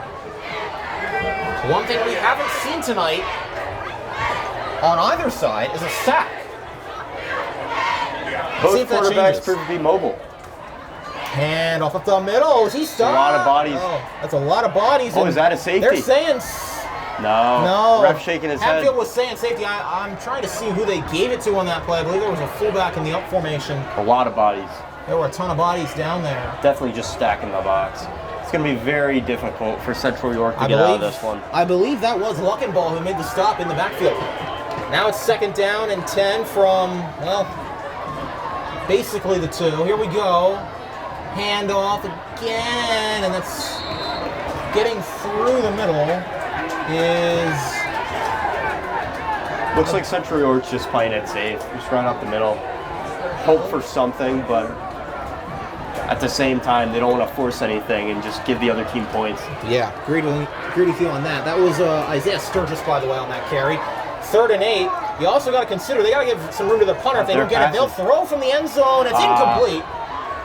Not much space for the punter on this one. Yeah, a little off the mark there to Kyron Jones. Tried to get him to turn around, or Kyron Brown, but tried to get him to turn around, was unable to do so. And from the 4-yard line... Expect a huge punt block formation on this one. Oh, for sure. Hempfield's got to push on this one. Basile is going to have to stay at the back of his end zone. He's not going to get the full 15 yards. He'll get 14. Meanwhile, Nicodemus is standing at the Panthers' 45-yard line. Oh! And they don't get close. it. Bad punt, Nicodemus, well, no, yeah, Nicodemus got a good bounce. Takes a great bounce for Central York, all the way down to the 43, so they at least make something out of nothing there, and a nice job by Basile. Still great for Hempfield's start on this side of the field. Yeah. Nice job by Basile, though, to just get that away, much less get the bounce it did. Goes down as a nice punt in the books, but Hempfield will start in Central York territory. From the 42. Trying to make up for the touchdown that wasn't that last drive. As it's 10-7. Hempfield still has not scored since their opening drive of the night. Hess back to throw it, looking long, lets it go. He's got speed. Incomplete for Jimenez. If he got more air on that, Jimenez was taking It would have been close. It was Mason Myers in coverage, another speedster. I love that they're taking shots deep. He plays both sides. Yeah, I agree. They let Hess take a shot there, and it's worked a couple times this season so far. Didn't work there. If they really are serious about moving forward with Tanner Hess as their QB1, it's great to see them testing the waters with him throwing deep. They want him really doing it both out there. At some point, yeah. If this team expects to make a run, they're going to have to throw it deep. And took a shot there, couldn't connect. Now it's Hess keeping off the read option play, not going very far that time. He tried to stay on his feet for as long as he could. He almost never goes down after the first tackle attempt. I'll tell you what, no he doesn't. But only a gain of 1 on the play. It's going to be 3rd and 9 upcoming, and Hempfield does not want to squander this great starting field position that they got by stopping the Panthers. They really got to take advantage of this. Yeah, you have to think. Tell you one thing we haven't seen much of this year from Hempfield is that intermediate passing game. A lot of those, 10, 15-yard passes. Haven't seen a lot of that. We've seen a lot of either deep passes or runs or just little screen passes. Here's Hess. Gonna let it go. He's going deep again. Jimenez. Did he hold that in? No, it's incomplete. Wait. Or did he? No, he's celebrating. Yep. Oh, you're right. He held it in. Oh, man. He is quick. I thought, at first, I thought I saw the referee give the signal it was incomplete, but no. They were saying he caught it. He hauled it in. What a catch by Jimenez on huge 3rd down conversion. 3rd and 9 that goes for 40 yards. He had a 40-yard catch last week that set him up, and now it's back first and goal. First and goal from the 2. See if they can change what didn't happen last time. Deja vu all over again. Give Draghi again, and this time he is in. Anthony Draghi able to make up for it. He's in, and Hempfield is back in the lead. Hey, he gets his opportunity, and bang. Look what happened. That's impressive right there for Draghi. First touchdown of the year. Now, Nick O'Neill will come out, try and make his 2nd PAT of the night. But, yeah, I agree, Zach. Love seeing that for the junior. Gets touchdown number 1 on the season. Let's see if Nick, come on, you can do it. He's got confidence. He made the one earlier. It's up. Got it. There you go. 14-10. What All I say. He's got confidence. It's it has been a rough year to this point for. I mean, hey, he's new to the sport. First year as a kicker. Yeah, that's true. You can't. Practice makes perfect. Both he and the punter, Ethan Saunders, are converted soccer players. So. And both have been successful in this game. Yeah, they've both been pretty good tonight. To this point, it is 14-10. Hempfield has their first lead in quite a while. And now we'll see if Central York can answer. They'll have, I would assume, much better starting field position at this point. Let's go back to that major play by Jaden. The catch by Jimenez that we thought was incomplete at first, but yeah, he hauled it in, and tell you what a reception. Laying out, being able to make that grab. What a drive changer. At first it looked like Hempfield was about to just blow that golden opportunity of field position, and then boom. You know, Hess has been able to throw to other receivers. We've seen it tonight, but showing off the arm. Jaden Jimenez is clearly his prime guy right now. As kickoff will be taken. The goal line. Up the middle is Myers. Myers is a hole. Can he get a block? Myers has Shorter chasing. The kicker. He's still going. Still going. Almodovar brings him down and finally brought down at the 25. Nicodemus was in there as well. And that's exactly what the defense didn't need. Adam Acker was in on the stop as well. This home crowd is rocky, and the same cannot be said for the Hempfield student section. The few but the proud are dead silent over there. Wow. So you thought Hempfield had all the momentum, but now they don't. Great return by Mason Myers. Sets the Panthers up at the 27. See how they respond. And up the middle, inside, handoff to Sturgis. Sturgis, the third different running back we've seen get a lot of the carries tonight. Started with Brendan Harris, then Amir Manigault, and now Sturgis is getting the workload. Here as we close in on the end of the third quarter.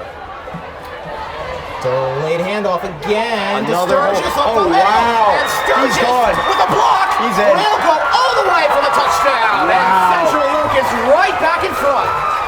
What a way to respond. From 27 out, Isaiah Sturgis is able to make the play, get to the end zone, and a block thrown down the field by Keelan Stroman. Kasey, I'll tell you what, last year's loss for Hempfield was a nail biter, but I mean, it may be too early to say, but we might have another we have classic on our hands. We've been in store for a great game to this point. All right, now let's see if the kicker, Basile, can put the PAT through, make it a 3-point game.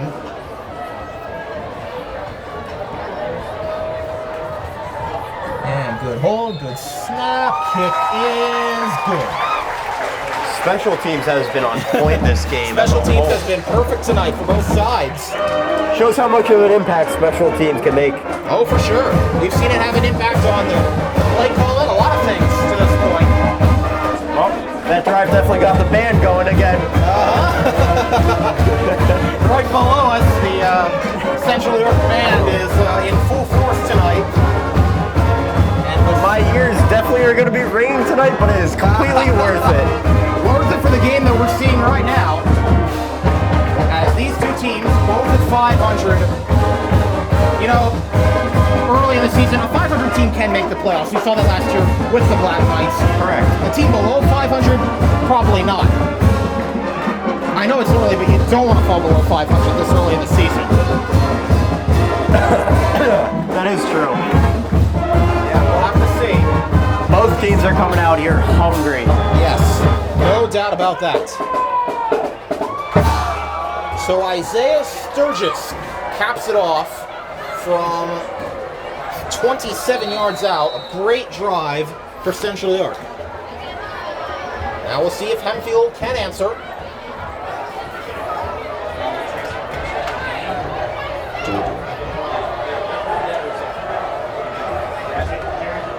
From the 40, that's where the kick will go away. And It will be returnable for Almodovar. At the 5. Good coverage downfield. Almodovar, yeah, tried to cut it outside, couldn't go anywhere. It gets brought down about the 22-yard line. And so now Hempfield, as quickly as they had the advantage, now find themselves down once again. And the question is, can Tanner Hess, be it on the ground or through the air, lead this offense back to the promised land? We shall see. 20, ball's on the 21. 55 seconds to play in quarter number 3.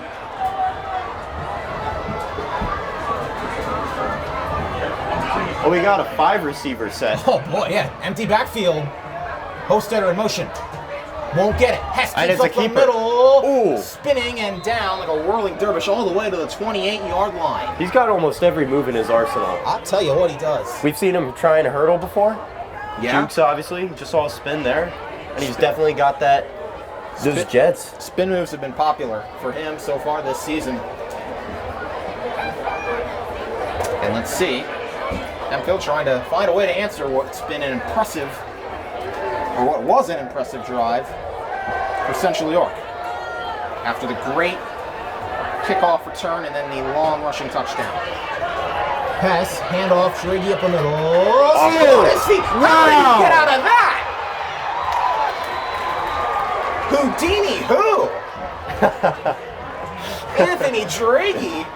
I don't know how he got out of that, but he's all the way down. When he first came into this game, he was quiet, but wow, as he built off of that touchdown. And that's how the third quarter ends, with the ball all the way down to the Central York 43-yard line, and to the 4th we go. Ladies and gentlemen, we have a good one. We have a heck of a game on our hands right now.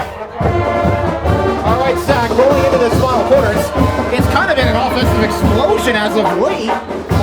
Do you expect that to continue? What do the defenses have to do to try and keep the offenses from really succeeding? Honestly, Kasey, if this is how the rest of the game ends up being, I'm loving it.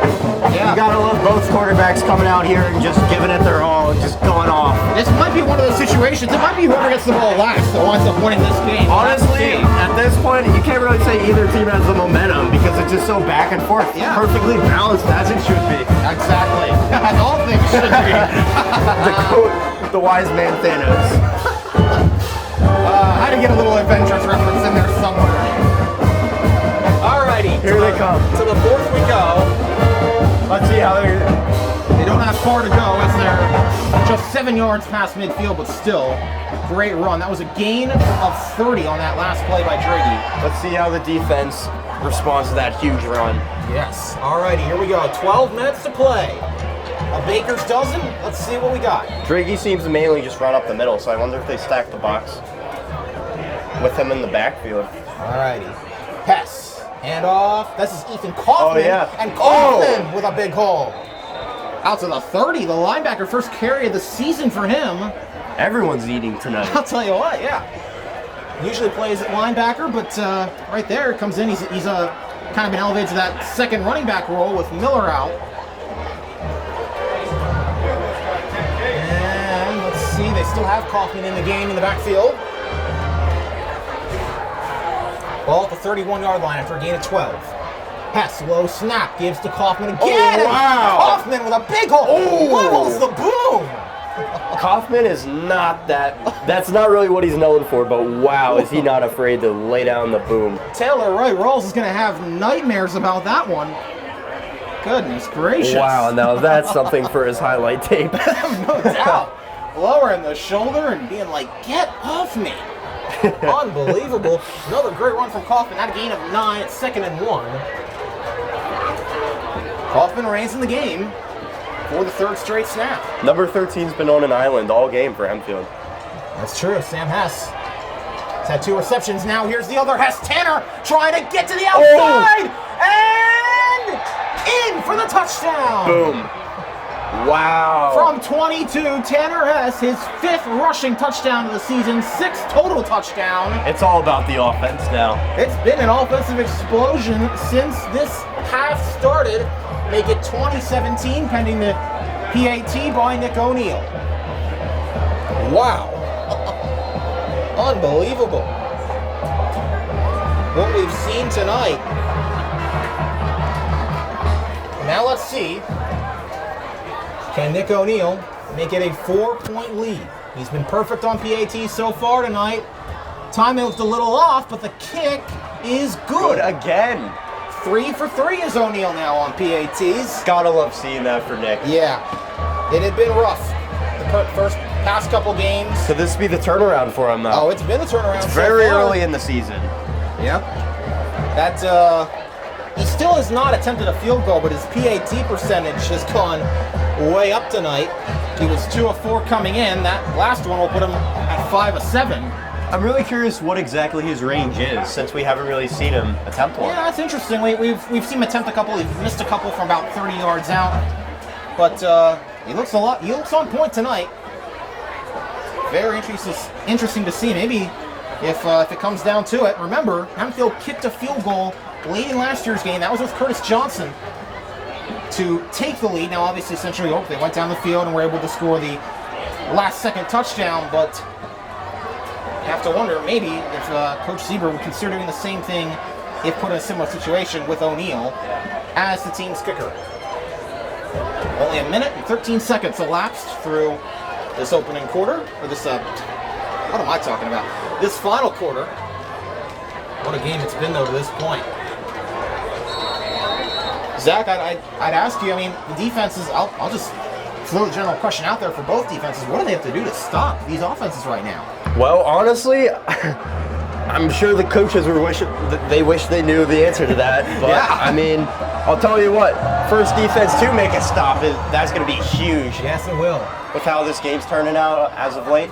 Bouncing ball kick fielded by Myers, and Myers going nowhere, popped. Let's see. That's good, that was considering Raider. That was Raider.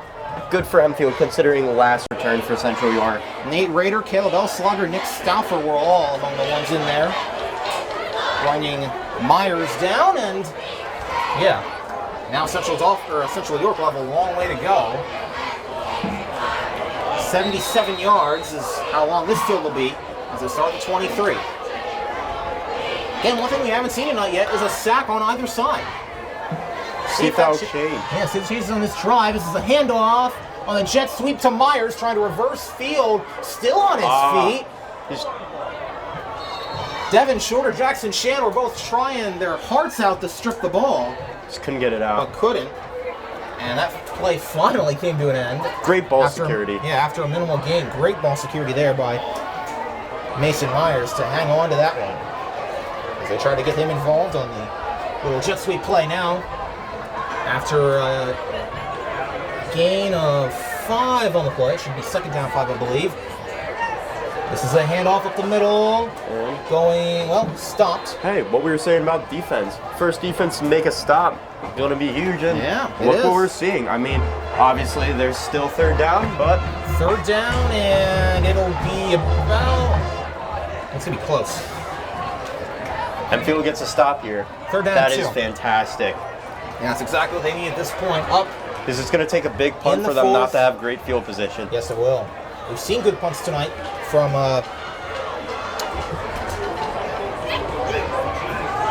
Basile. Can he do it again? Here's a handoff up the middle. And Sturgis, I don't think he got it. He got it, but let's see. It was close. He might have got a couple. Looks like the chain gang is moving. They say he did get it. Nice job by Sturgis to pick that up. And now back in the game for the first time in this half is Amir Manigault. So Central York with a first down from the 34.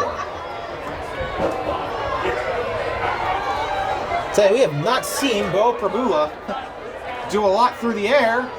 See if this changes now. He's going to take a deep shot down the field, overthrows his receiver. That just looked like miscommunication. Yeah, Almodovar in coverage is going for Taylor Wright Rawls. Looked like he wanted the receiver to just keep running straight, but he started to cut midfield. Yeah, started running a post route, and that didn't wind up paying off there.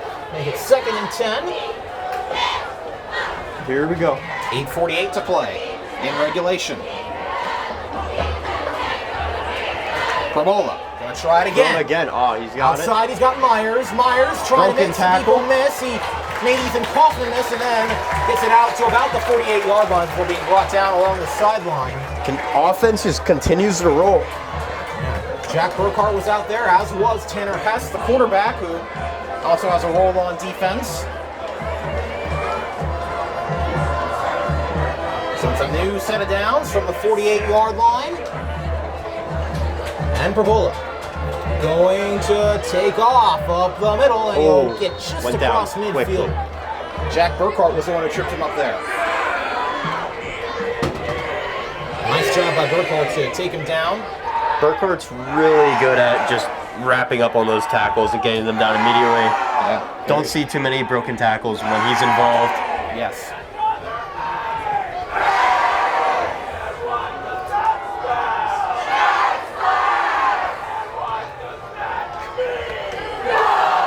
Big hole. Big hole. Oh, he's gone. He's gone. Manigault is gone. Touchdown, Central York. Look at that. And meanwhile, Devin Shorter's down, but a 50-yard run from Manigault, who just, it was like he had a hole a mile deep up the middle. And from 50 yards out, man, oh man, third rushing touchdown of the night for Central York. Crazy stuff, and now we obviously want to see if Shorter is okay. He was behind the play there, and yeah, I think they're stretching him out, which is usually a good sign, but we will see and take a look. And I'll tell you what, for Manigault, he's made impact on both sides of the ball. Has a rushing touchdown in this game. Also had that interception earlier off Colin Peters. Who could have guessed that there would be this big of a offensive explosion in the second half? Well, the game, it was a 35-31 game last year, but the scoring was kind of spread out. Now, this was a 10-7 game at half, and it was a 10-7 game really all the way until about 2-3 minutes left in the third quarter. And now all of a sudden you look up, it's 23-21, maybe 24 if Basile can make this PAT. Very different teams from last year as well, which is very surprising. Very true. Considering it's the similar trend. Yeah. That ground game has been impressive, though. A lot of big runs up the middle. That's something we haven't seen very much of from Hempfield. They haven't allowed many rushing yards, especially from running backs, tailbacks, but that has not been the case tonight. They're still going to get Shorter on the field. And we obviously hope he's all right.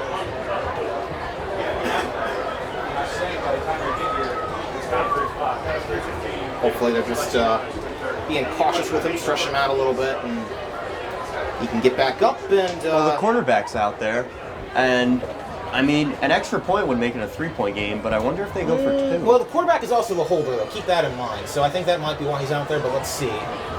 We'll get a better idea when once Shorter gets to his feet, which it looks like he's about to do. That's good to see. And he will get to his feet. Going to be helped off, but it looks like he's not putting a lot of weight on that left leg. We'll have to see. You never know, though.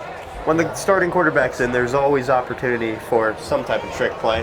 Got to keep your eyes out for that. That's true. We'll see. But for the time being, if they do kick this PAT, obviously, like I said, kickers have not missed tonight on PATs. Haven't jinxed them yet.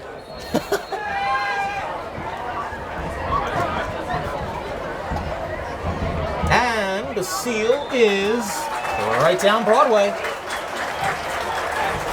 Still perfect on the night. Yeah, third time tonight that Basile has been good. Alrighty, so punters have been pretty quiet in this half, I'd say. But as far as offense goes, obviously Hempfield now, you got to answer with something, clearly. But does it get demoralizing at a point when you keep coming back on the field and you just keep being down? Honestly, this game, with the way it's going, it's all going to come down to who has the ball to end the game. Yeah, I would agree with that. We'll see. 24-21, Central York. Things could change, but as of now, it looks like it's all up to the offenses. Yeah. We've seen the defenses make a couple plays tonight. Each side has an interception. No sacks tonight from either side. But don't count out some big play on the defensive side before this one comes to a conclusion. Kasey will kick it away, and again, it is going to be Jimenez and Almodovar back deep to return.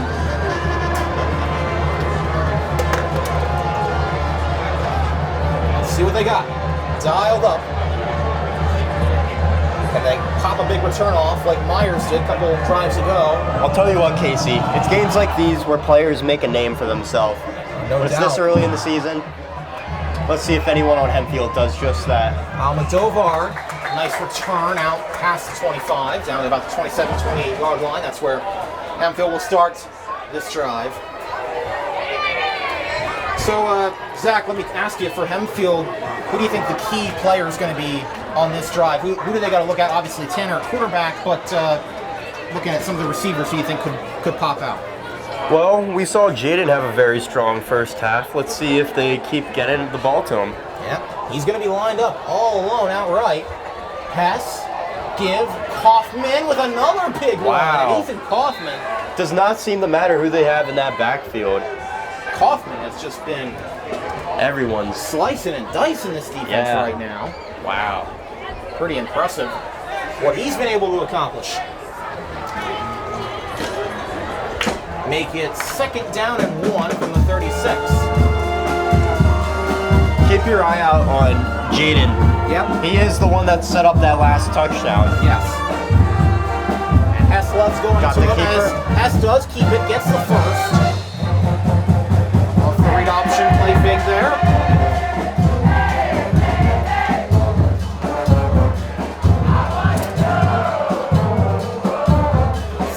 Left. A lot of football yet to unfold here.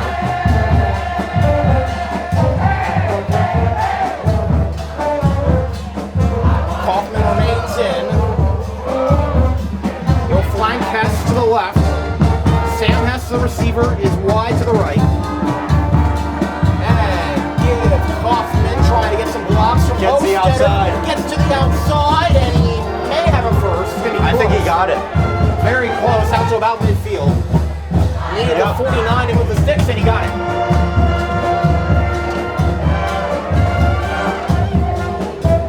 Ethan Kaufman did not have a single carry. He's really coming on late in this game. Did not have a single carry for the first 2 games. Didn't have a single carry before the last drive for Hempfield, but he's been their go-to guy now. Not sure where Anthony Triggy is, but he's not on the field right now. Give Kaufman, and brought down after a minimal gain. Hempfield kept feeding Kaufman the ball because, I mean, hey, if it ain't broke, don't fix it. Exactly. But there you finally see him get stuffed. Yeah, Jack Smith was one of the ones in there on the stop for Central York.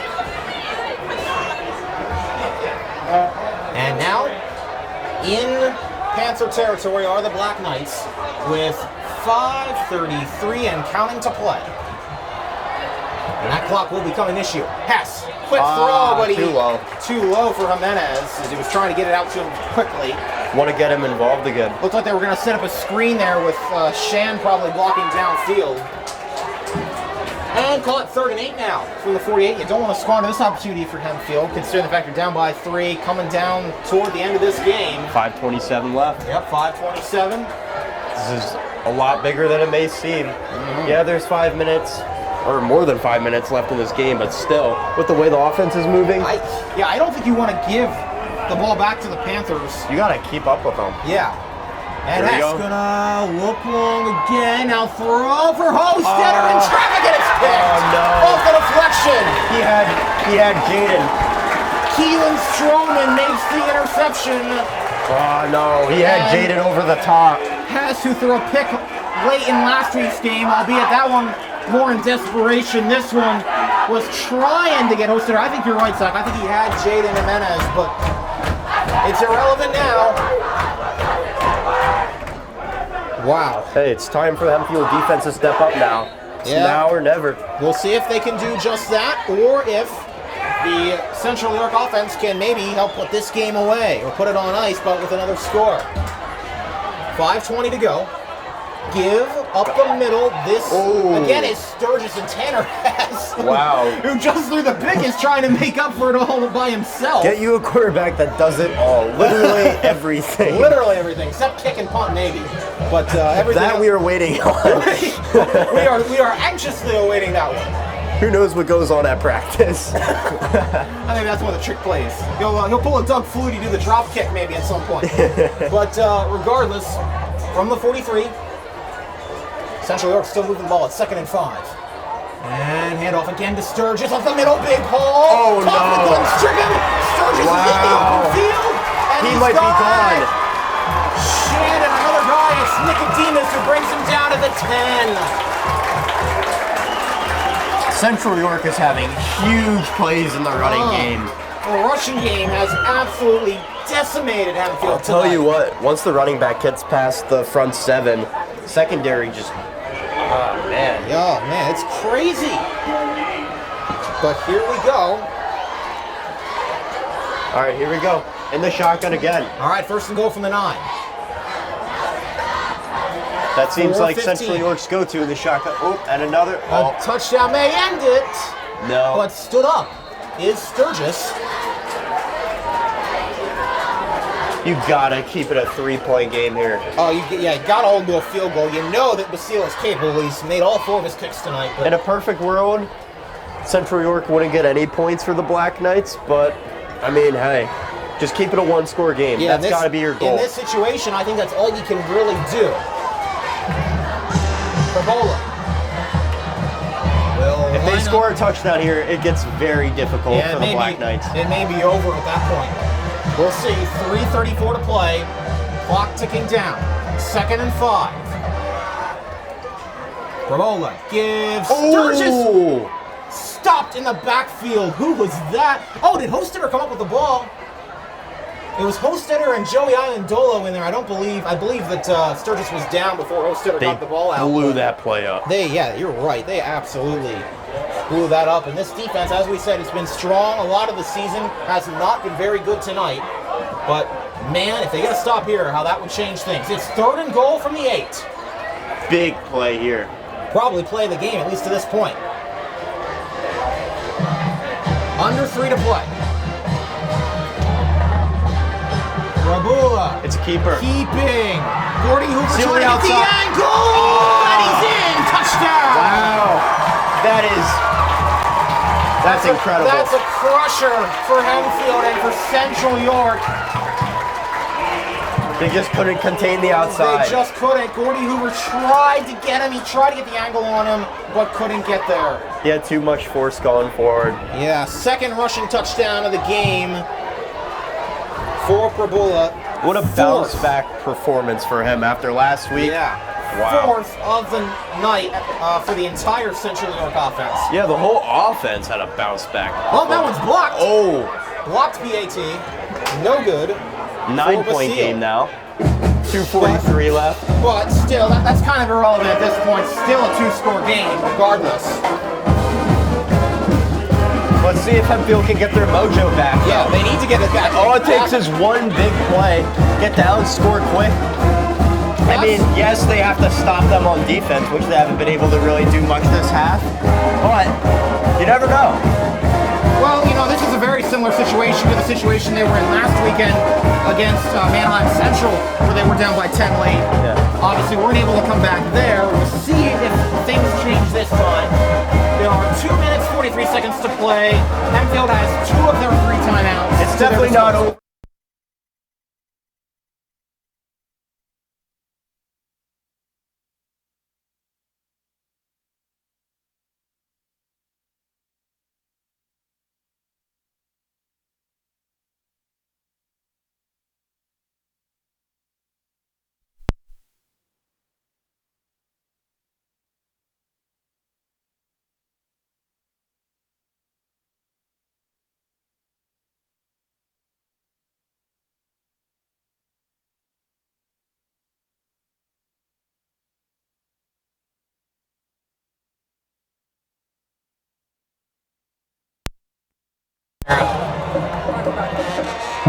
All right, we're back. Sorry, had some technical issues there as we had a mic tie on us there. Not a good situation there. But we are back for the kickoff return. That was David Almodovar out to about the 32-yard line. So as you were saying, Zach, I'm not entirely sure how much of this was caught before the mic went out, but Hempfield at this point, they got to score quick. They got to get a stop on defense. Got to get the ball back. What do you think is the best way to start? They got to get the ball deep to Jaden. He's been able to constantly show that he can stretch the field, but it all depends on if Tanner can just get the ball down deep to him. Yep, that's very true. He definitely has the speed on his side to just blow past anyone in his way. But we've seen that plenty of times. Also, the line needs to give him enough time to stay back in the pocket and really drop back. Which, I mean, hey, they've been able to do that so far this game. Yeah, they have. Is there still 0 sacks? No, no sacks in this game from either side. Got to show credit to the lines. Yes, for sure. Definitely great run blocking this game. Yeah, especially on the Central York side, but not too bad from the Hempfield side either. But they need something now. And let's see what plays Zebra's got up his sleeve. Well, what Zebra's got up his sleeve is Colin Peters back in the game. Oh wow! At quarterback, Hess at running back. We saw this at the end of the first half. They're going to give this a try again and see if Colin Peters can lead them down the field, get a quick score. You know, this kind of makes sense. If Colin is a better thrower in this situation where you probably have to pass, it makes sense that they put Colin in, but let's see. Well, or did they? It's all or nothing now. He's getting the play right now from Coach Zebra, I believe. This could be his redemption. Well, yeah. If he somehow pulls this off, that is huge. Oh, yeah. Well, if he can just lead this team down the field and get a touchdown first, even if they don't win the game, that's got to be a big confidence booster for him. They just got to get points. Yeah, that's the best thing they can do right now. And obviously for Central York, if they get a stop, well, this game is over.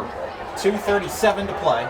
Even a field goal would just do it. I mean, we haven't seen one yet from O'Neill this game, but still. Yeah. They just got to make it a one-score game. Yes. Ball is at the 28-yard line. Got to do it quick, too. Yeah, got to get a big play down the field.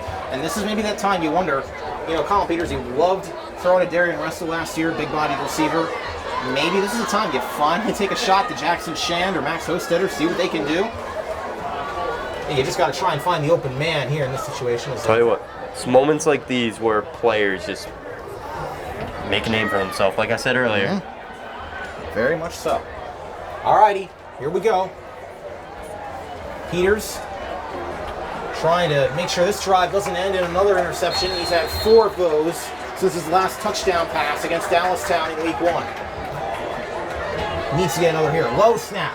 Peters pump fakes, fires. He's got it. Jimenez! And he's got it down the field. Now can he win the foot race? No, he's brought down by Myers, but Jimenez got wide open. What did I tell you? He can stretch the field. It ain't over yet, baby. If the ball had just a bit air on him, he would have been gone, but I mean, still, hey. What a great conversion. Great throw by Peters. I mean, he threw that about 35, 40 yards down the field. That's impressive. You love seeing that. Now, coming back into this game, I mean, hey, you threw a pick earlier when you got it, get taken out, but then you come right back and boom. The problem right now is the clock. Down to 2:10 and counting. Hempfield has to score quickly. They're at the other 28 now. Peters, low snap. Looks, pitches, Hess. Outside. Showing off the speed. Hess gets out of bounds at about the 20-yard line. Is that a first? Very close. Let's see.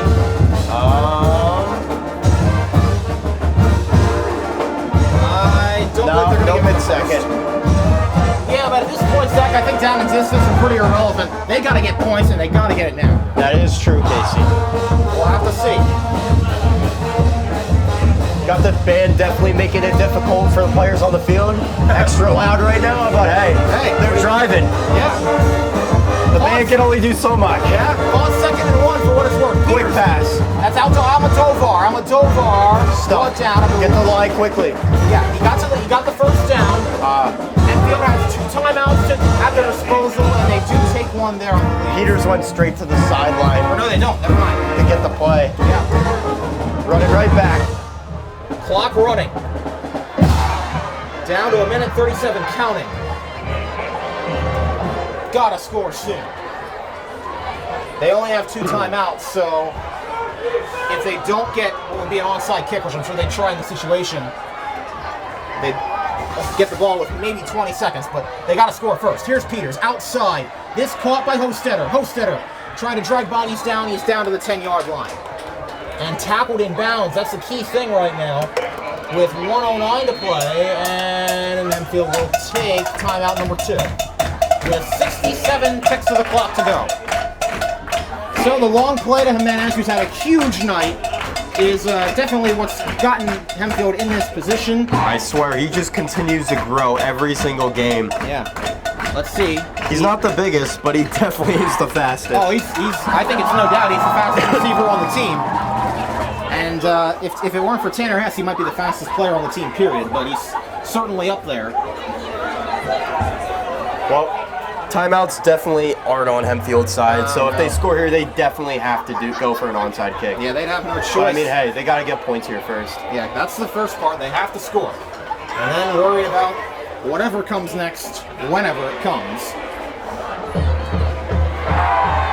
Taking a lot of time, going over the play. Yeah. Got to make sure you pick the right one, because I mean, hey. And I think you got to make sure, the message has to be. It's only second down, but you want to score as soon as possible. I feel like this is a situation where you got to score, like, now.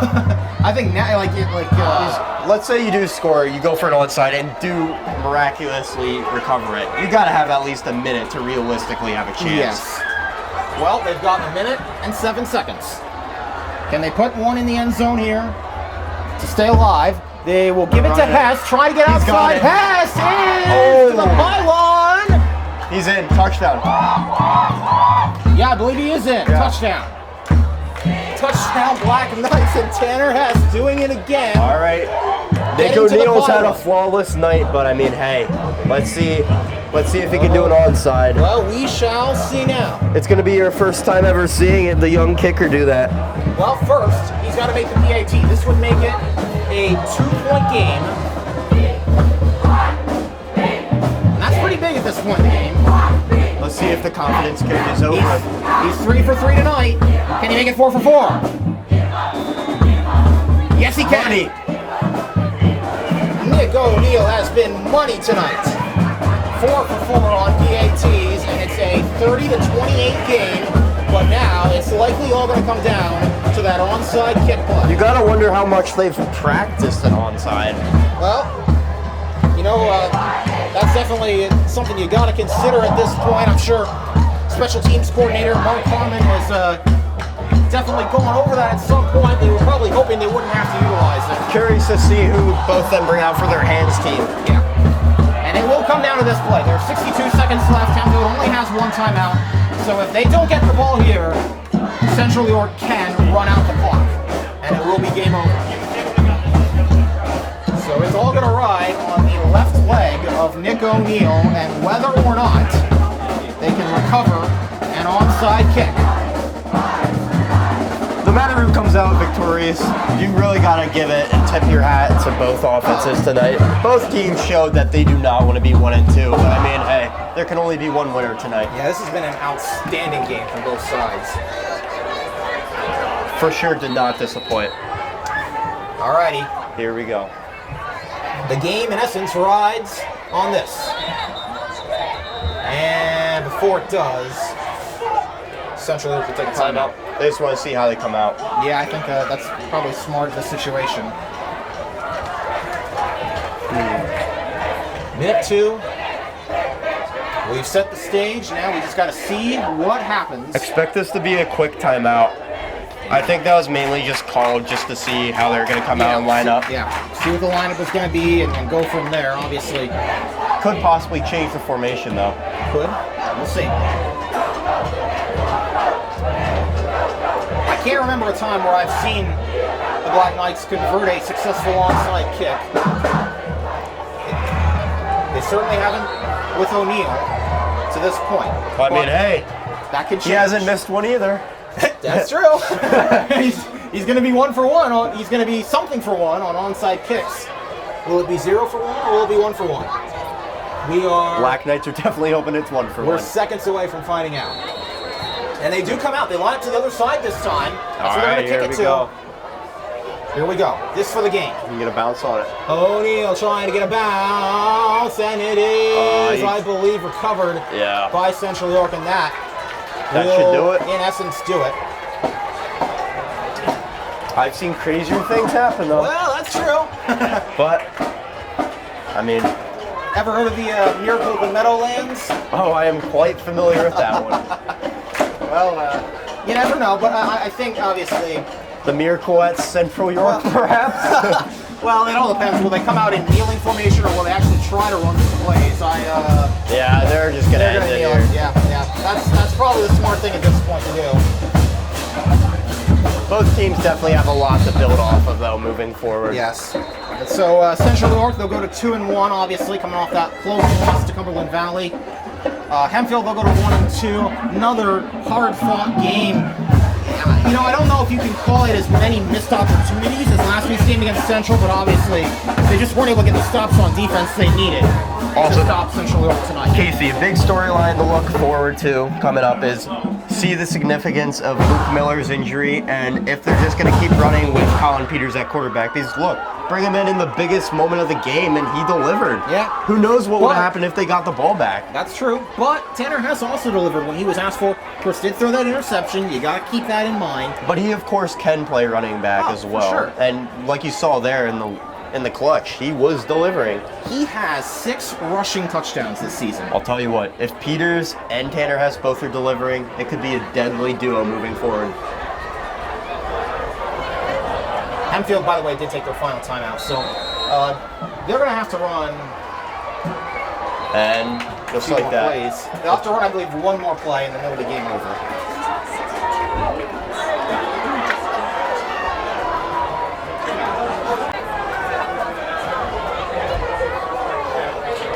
So, let's see now, and was there a penalty on that play? I'm not 100% sure.